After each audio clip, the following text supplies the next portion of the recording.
Hi everybody, it's Miss Sarah here from Georgina Public Library with stories from around the world.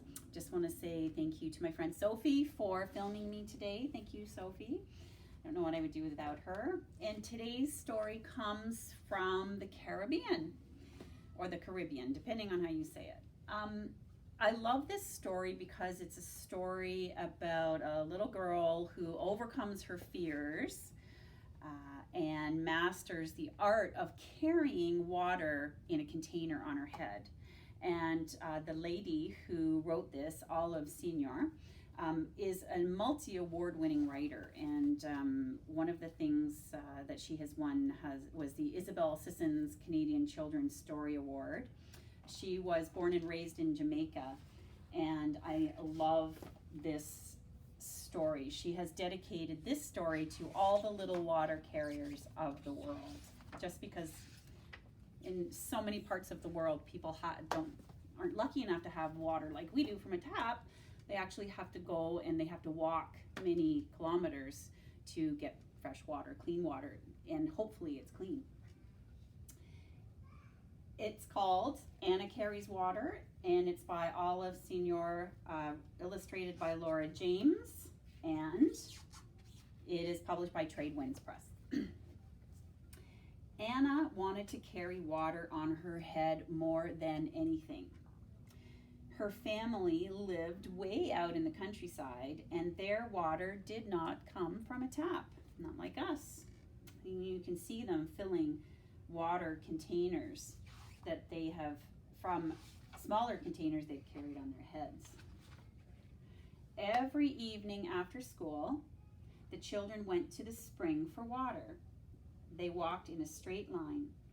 First Doris, then Karen, then Rohan, then Trevor, then Robbie, and last of all, far behind, came Anna.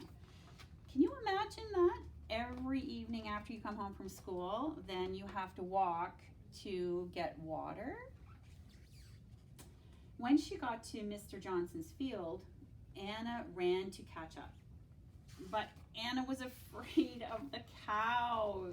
Oh, think about things that you're afraid of. The children had different water containers, large metal cans, plastic buckets, an empty cheese tin. Anna was the smallest of all. She had an empty coffee can.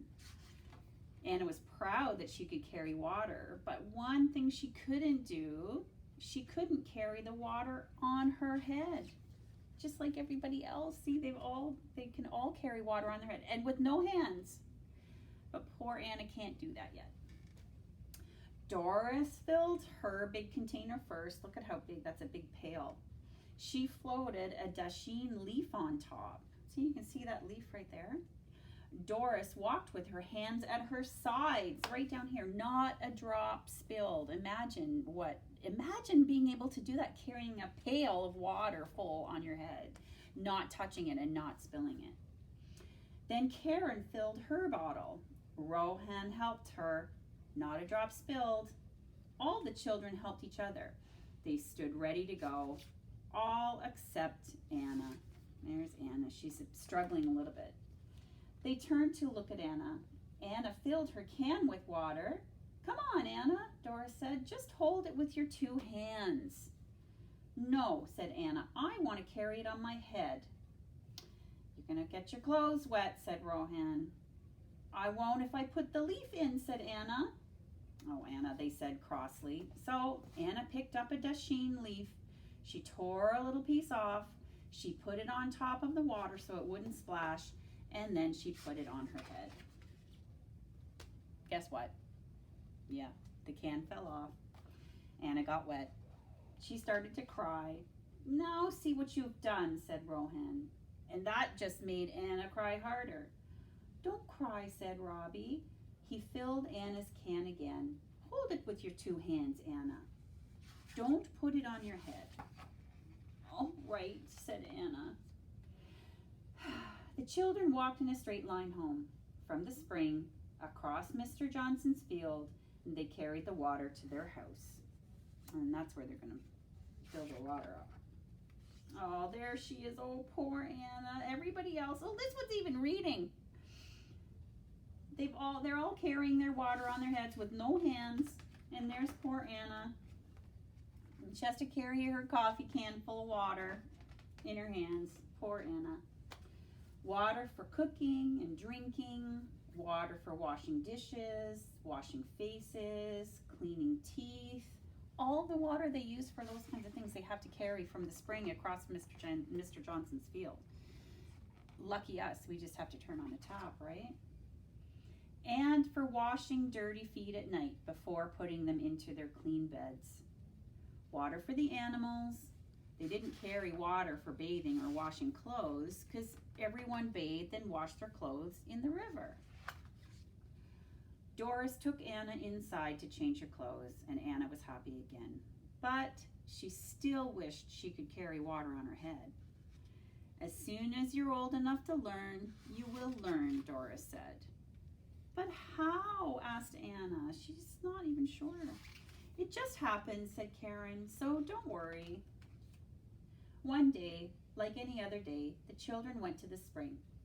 They filled their containers and put them on their heads.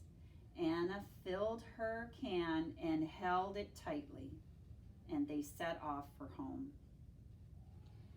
First Doris, then Karen, then Rohan, then Trevor, then Robbie, and last of all, really far behind, came Anna.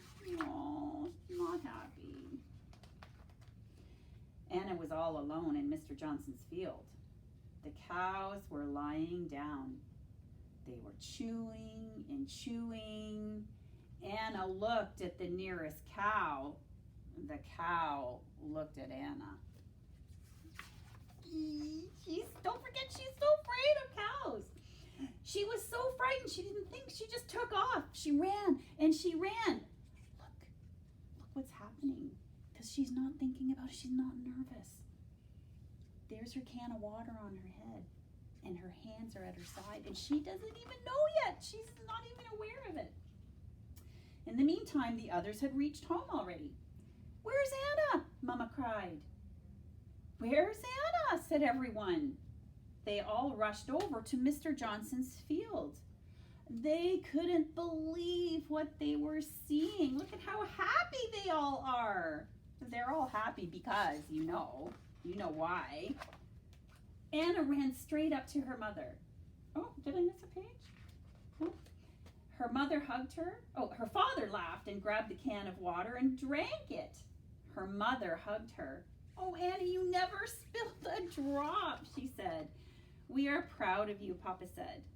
They all shouted hooray. Anna was so happy she had carried water on her head. Without even touching it. She didn't spill a drop. She didn't get her clothes wet. She would get a bigger can now, so she can carry even more water. How exciting.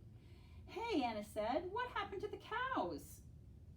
Remember, they're the ones that scared her in the first place. What cows? Everybody said. The cows that were chasing me.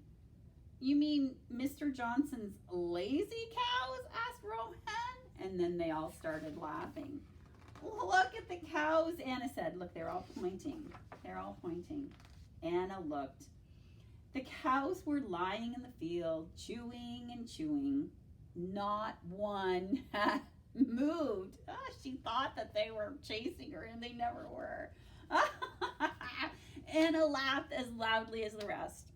She turned cartwheels with happiness. She didn't feel frightened of anything. And there she is. There's her can of water. There's Anna turning cartwheels because she's so happy she mastered what she always wanted. Her biggest fear. She overcame it. And now she can carry water on her head just like everybody else. And that was Anna Carries Water. I will see you next time here at Georgina Public Library. Take care, everybody. Bye.